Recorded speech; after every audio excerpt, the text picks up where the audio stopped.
Hi friends, ఇది తుంగెనండి. తుంగెన హనుమాన్ మందిర్ అండి. చాలా పురాతనమైనటువంటి హనుమాన్ మందిర్. ఇక్కడ చాలా మంది భక్తులు వచ్చి ఇక్కడ వంటలు చేసుకొని శ్రావణంలో వచ్చి వంటలు చేసుకొని భోజనం చేసి పోతారండి.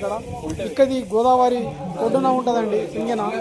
మరియు ఇక్కడ భక్తులు వచ్చారండి. చూడండి ఎంత యువకులందరూ వచ్చి వాళ్ళు వంటలు చేసుకొని ఎంత ఇంట్రెస్ట్గా భోజనాలు చేస్తున్నారంటే ముచ్చటగా ఉంది. చూడండి, హిందూ సంప్రదాయ ప్రకారం హిందూ ధర్మాన్ని పరిరక్షిస్తున్నటువంటి యువకులకు చాలా థ్యాంక్స్ చెప్పాలి మనం. ఎందుకంటే భక్తి మార్గంలో నడుస్తున్నటువంటి యువకులు ఎక్కడి నుంచి వచ్చారు మందిరికి వచ్చి వంటలు చేసుకోవడం జరుగుతుంది. మరి వాళ్ళు ఎక్కడి నుంచి వచ్చారు, ఎట్లా చేసుకుంటున్నారు, వాళ్ళకు ఈ మందిర విశేషాలు ఏంటో కొద్దిగా అడిగి తెలుసుకుందాం.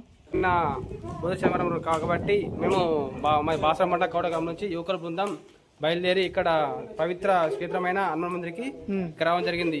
మేము అందరం యువకులం కలిసికట్టుగా వచ్చి ఇక్కడ స్వామి దర్శించుకున్నాము. ఆశీస్సులు తీసుకొని మేము